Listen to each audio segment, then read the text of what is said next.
Zoom there, rocking out that Zoom. Is it okay? Recording? 1, 2, 3, yo, check 1, 2. I got a big Italian mouth, so be careful. Okay. Let's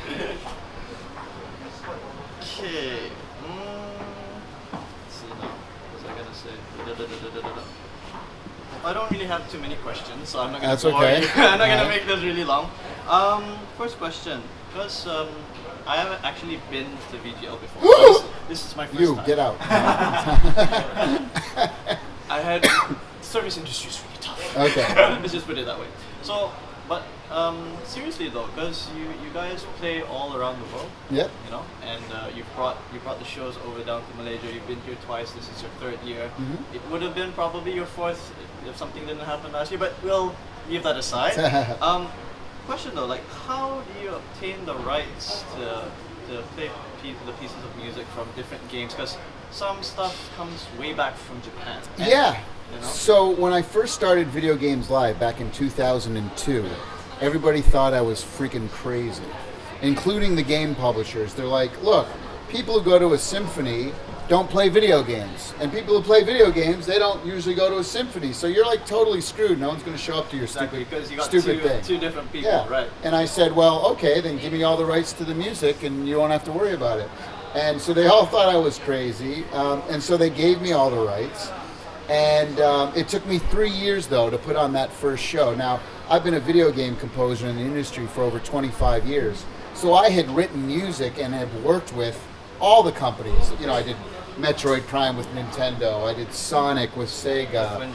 Earthworm Jim. You know, so all these companies I had worked with before, so I knew all the right people.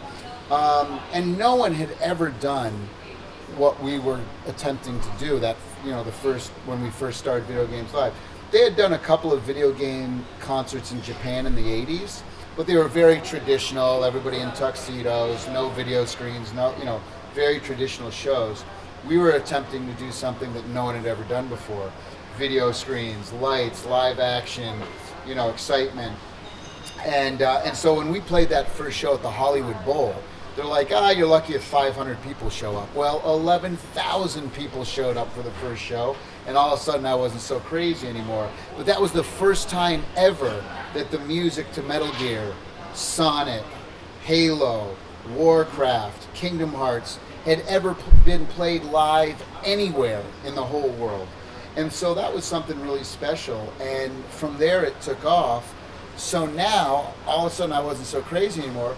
Now all the video game companies are calling me saying, hey, the new Assassin's Creed just came out. Can you put this in your show? Now it's the other way around. So now it's the other way around. Yeah, but at first they all thought I was nuts, so I had to prove myself. And then once they saw it, they're like, oh my gosh, this is amazing. That's really great. Yeah. Because I feel the exact same way when I listen to really popular, really good pieces of music, well done in video games. Like if I hear even a no-name band play it on stage, full of passion, I cry manly tears. That's right. And I'm not ashamed to say that. That's right. So I did read. Cries like a little bitch. You're not far off.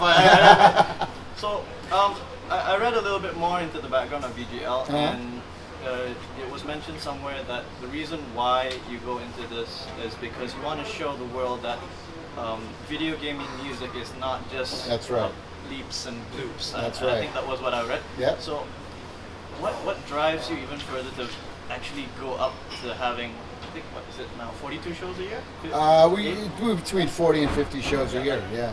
That's really tough. Like, what really drives you to do that? It is. It's a passion. My two greatest loves growing up were always video games and music. But growing up in the 70s, I never thought to ever put the two together. Because there was no such thing as a video game composer. There's no platform for that. Yeah. But in the late 70s, when I was 10, 11 years old, I used to take my dad's big cassette recorder, and I would go down to the local arcade and I would record all my favorite sounds and music. And I'd take it home and I'd record all my favorite video game music, like my Atari, my Intellivision, things like that. And I would invite my neighborhood friends over. I'd play the cassette back. I'd jump up in front of the television with my video games behind me, and I'd grab a guitar and I'd start playing along with the music. So I was putting on video game shows. Those were the real first video game concerts. That was in the late 70s. And so it was always something that, I had a passion for. Yeah, and then after I became a game composer for so many years, I worked on over 300 games, which is in the Guinness Book of World's Record as the person who's worked on the most video games in their lifetime. And from there, you're right, I wanted to prove to the world how culturally significant and artistic video games have become. It was a big, passion for me. And people who grew up playing video games, we all know how great video game music is. I don't have to convince you that Nobuo Uematsu is a great composer, right? The genius. And so, but for people who don't play video games, they think it's like, turn that off. And then when they hear our show and they hear our albums and they go to it's like, 180. oh my gosh, I don't believe it. Now I know why my kids are so much into video games. Thank you so much for helping me to open my eyes. I get it now. So that's kind of become the mission at first, and we have turned so many non-gamers on to video game music over the last 14 years. It's been really incredible. Yeah, it's been an honor and a privilege to celebrate gaming in this way. Let's see. Okay. All right. Yeah. I guess one more for me. I'm Sure. not quite sure about my friend, but okay. So it's been about it's been more than a decade. Mm-hmm. You've been running all over the place. Like you said, changing people's minds, like inspiring people, like help touching people. I'm sure I'm gonna have a hell of a time tomorrow. Like, you betcha. What's in for the future? What do you have on the side, or is there something else that you're working on at the moment? Yeah, well, I mean, right now we just launched our Kickstarter for our 5th album. Yes, I heard about that. And yeah, Level 5, check it out, Video Games Live Level 5. It's going on till April. And it's our 3rd Kickstarter. And all of the Kickstarters we've done have come out on time and on budget. Great. Imagine that. Yeah. And they come out a couple of months later. So the album will be out in July. And but what I do with Kickstarter, the amount of value and rewards that I give back to people, I don't use Kickstarter as just a platform to raise money. For me, it's about how much music and how much things can I give to people who are supportive of what we do. So on every level, whether it's a $10 level, $100 level, whatever it is, 25, 60, we're giving back 4 to 8 times the amount of value. So on the $100 level, for example, there's 37 hours of video game music. There's sheet music, there's movies, it's mind-blowing. The award tier, even the $25 tier, you're getting like 5 different albums. It's unbelievable. So to me, I use it as a platform. Now, our first day for the Video Games Live Level 5 Kickstarter, we raised $100,000. The first day. And I think that's a testament of how much we give back, and the fact that when we do a Kickstarter, we do it right. And the quality of the albums that we've come out with, again, on time, on budget, but the highest quality, because we're mixing at Skywalker Ranch, where they mix all the Star Wars movies. We're mixing with the best engineers, the best musicians in the world, hundreds of musicians, working with the composers. And so, again, to me, it's just like, it's the most, one of the most funs I have throughout the year to put all this music. So some of the things that are going to be on this album, Phoenix Wright, Chrono Cross, Radical Dreamers. Chrono Cross is going to be on the next album. Yes. Eco, Warcraft. Emer Noon, who's from Ireland, is doing this whole, and she was the conductor of the Zelda franchise. She's doing a Zelda piece with not only the orchestra, but with traditional Irish instruments as well. They're going to have a battle of instruments. Grim Fandango, Command and Conquer.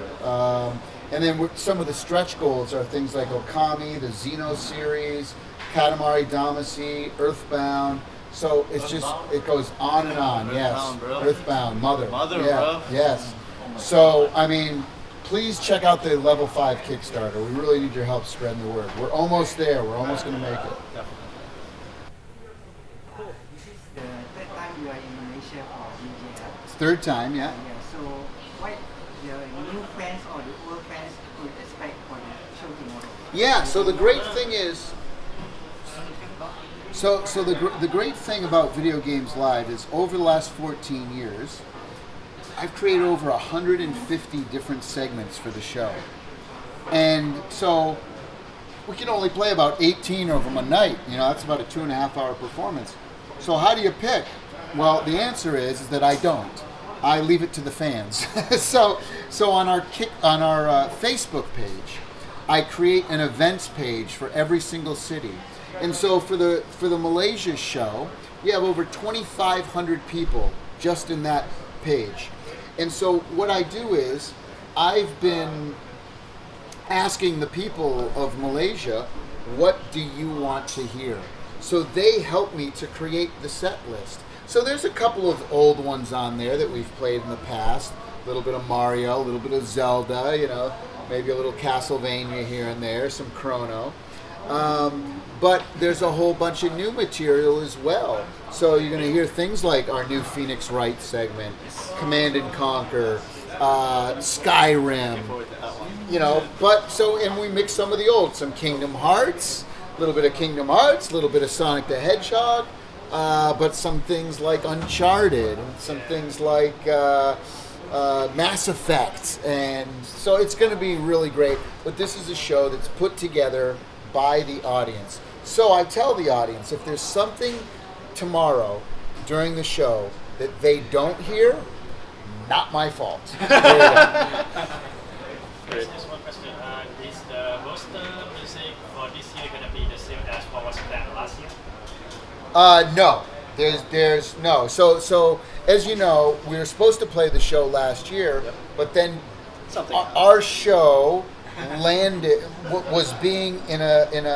our show was in a venue that was in the center of the city, and there was a lot of political things happening literally on the day of our show. Yeah, exactly, So the city had to postpone the show. I don't want to say cancel. I hate the word cancel because cancel means we never come back. Yeah. The show was postponed. It was rescheduled. Yeah. That's the term, right? That's the term we use. So we had to reschedule it. And then that venue, of course, was shut down for 2 years. So the challenge was finding a new venue. So here we are. And so since then, we've done other arrangements, like the Phoenix Wright arrangement is a perfect example. So yes, the show that we're doing has a couple of more songs that weren't in the show that would have happened last year. So in the end, it ends up being better. Anybody else got any questions? No? Will you put Undertale? What's that? Undertale. He won. Undertale. If anything from Undertale. So many freaking people have been asking me for that. I haven't played the game, but I can. You get out of here. I know, right? I haven't played the game. I've been on the road. But everybody says it's an amazing soundtrack. So I will say here for the first time, yes, we're going to put that in the show. Awesome. Yeah, we won't be playing it tomorrow because we haven't created it yet. But I'd like to maybe add that for the Kickstarter. Definitely. Yeah. You know, Yeah. I think I'd add that for the Kickstarter. So That's a lot of people have been asking for that. Is it cool? It's for what? PC, right? Yes, it's You can have it for the Mac as well. Yeah, it's Mac? for- yeah. Yeah. If you like Earthbound, you will like.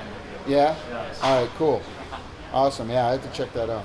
Is the music orchestral, or is it like rock or EDM? It's like What's the? synthesizer kind of. Is it? It's like the old classic Final Fantasy. Oh, really? Yeah. Oh, cool. All right, I definitely got to check that out. Yeah, so many people have been asking me for that. Okay, gents. Are we good for the night? Awesome, guys. Thank you. Thank you very Appreciate it. much. Maybe we I'll see you tomorrow. Yes. Yes. Can't